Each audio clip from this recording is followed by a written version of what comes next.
CBSE Board, History, Chapter 8, Part 3, Audio by Rinnie Matthew. So earlier we saw that sumptuary laws were imposed, and these were laws that restricted the expenditure, restricted use of materials, and gradually it brought about restrictions and limitations in the purchase of materials, cloth materials. Now, sumptuary law had other benefits also. Now, what are those benefits? Of course, it was meant to bring about some limitation in the social hierarchy, but as you can see on this slide, not all sumptuary laws were meant to emphasize social hierarchy. Some were brought about to promote products which were made at home. That is, the meaning of it is to restrict the use of imported materials. What will happen when you keep on using materials that are imported from other places? The materials or products which are finished at home will not be purchased by people, right?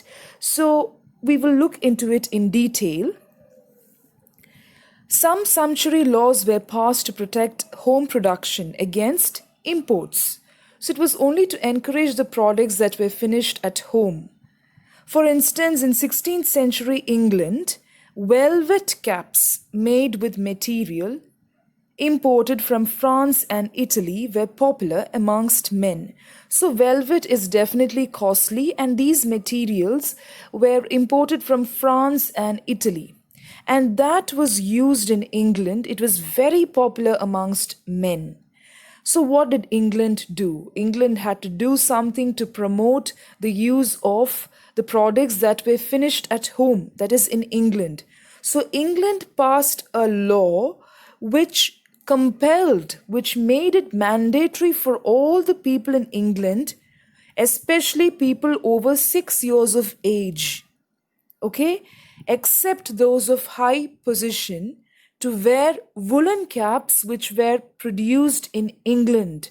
You have to purchase the woolen caps produced in England on Sundays and on all holy days.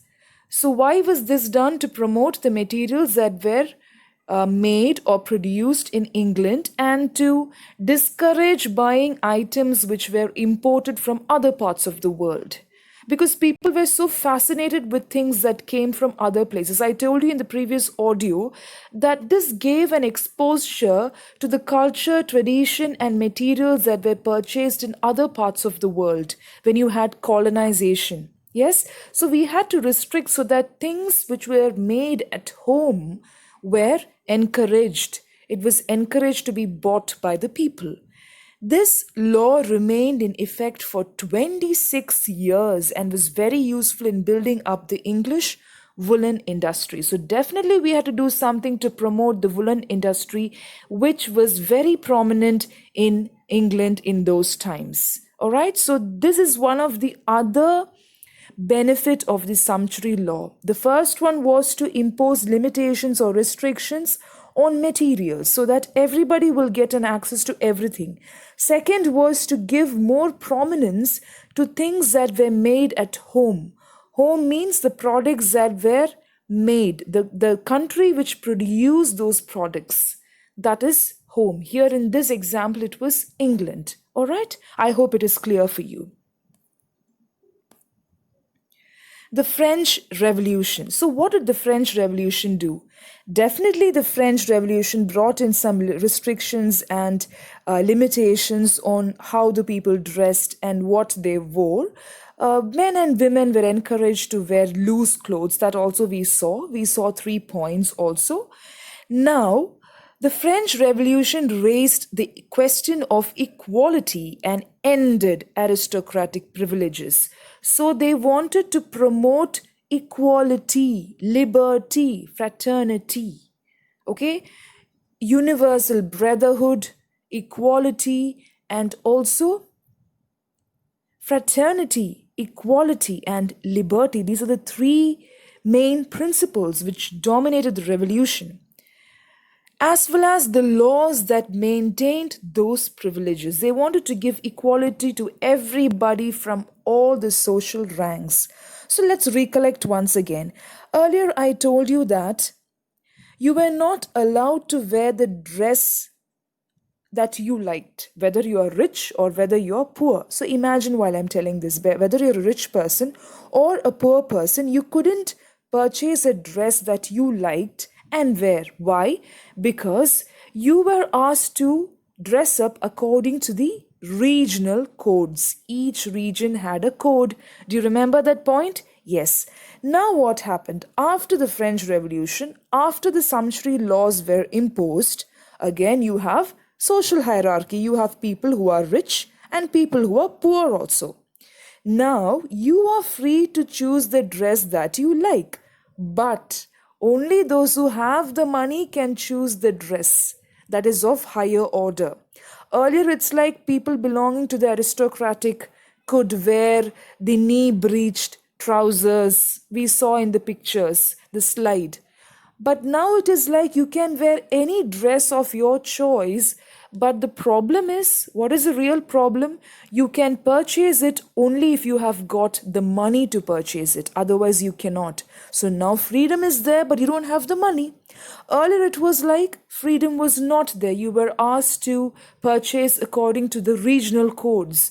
Now you have the freedom, but where is the money? That is a true question.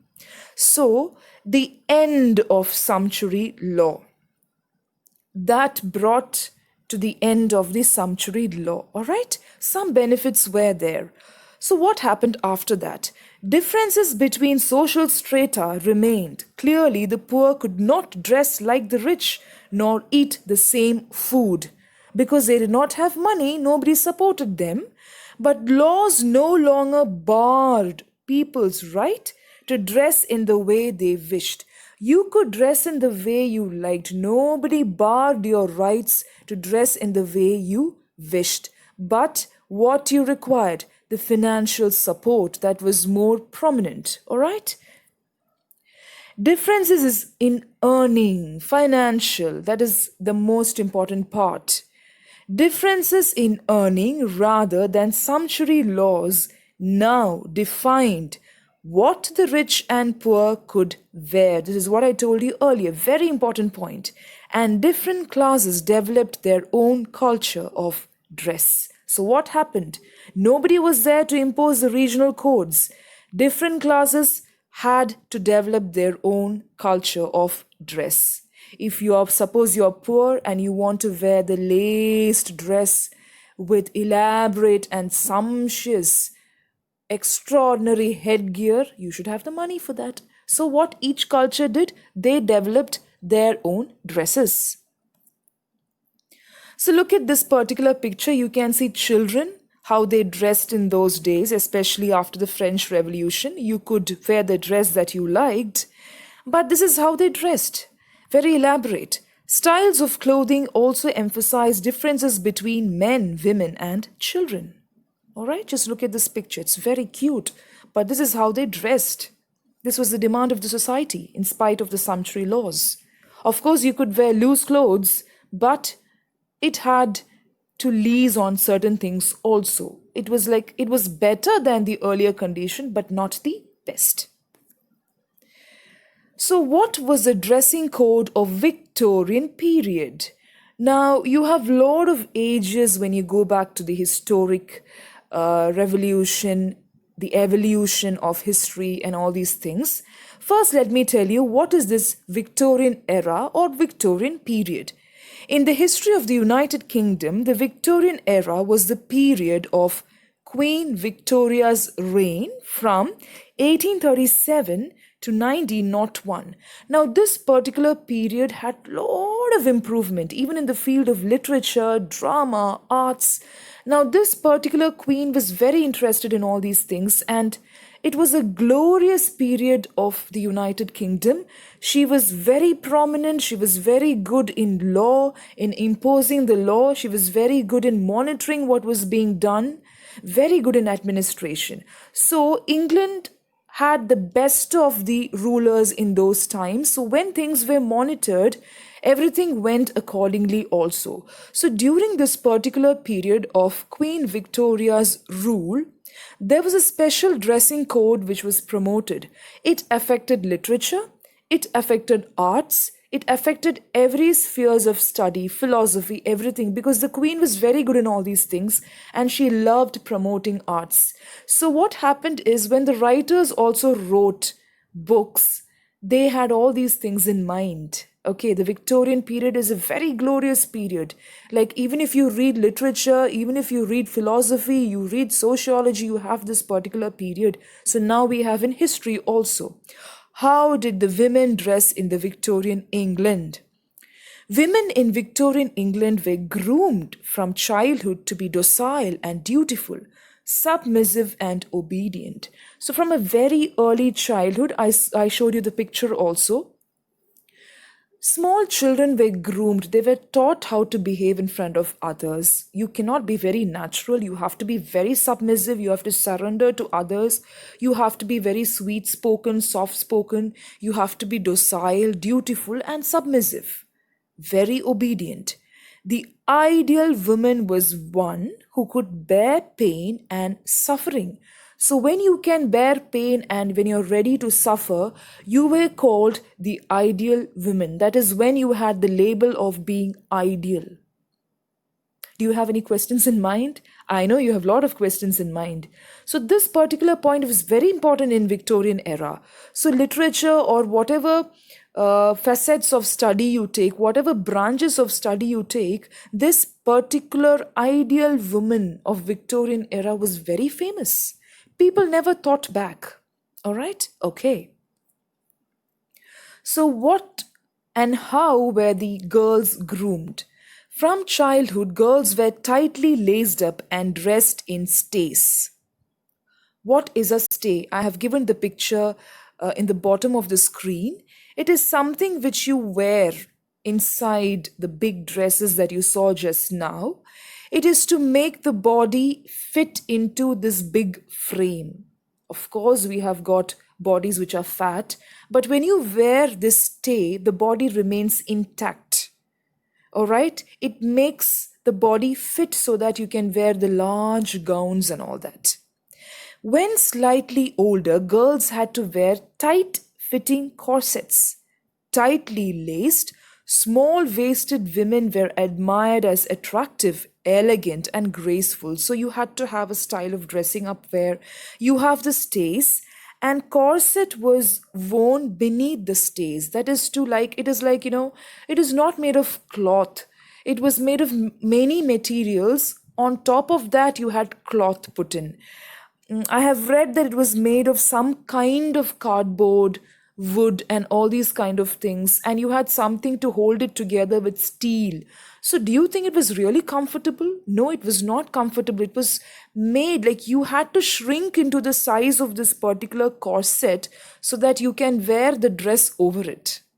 So suppose you have a fat body, you will have to wear a corset which will make you fit into that. And over that, you have to wear the stay. And over that, the gown. So many things to be worn. Why? Because small-waisted women were admired as attractive. And that was the convention of the Victorian era. Clothing thus played a part in creating the image of frail, submissive Victorian women. So you had to be frail, submissive, docile, and all these factors. This is what governed the girls and women in the Victorian age. Clothing thus played a part in creating the image of frail, submissive Victorian women. So can you see the picture there? Look at all the women there. They all have got thin waists, and there is a frame which you wear underneath so that you get this figure like that. And the headgear is also elaborate, not like how it was earlier. Little bit of change is there. It is loose, but inside they wear this particular stay, then the corset, and then they wear this particular gown. So it was a very big frame. So this was expected of the Victorian women. All right? Okay.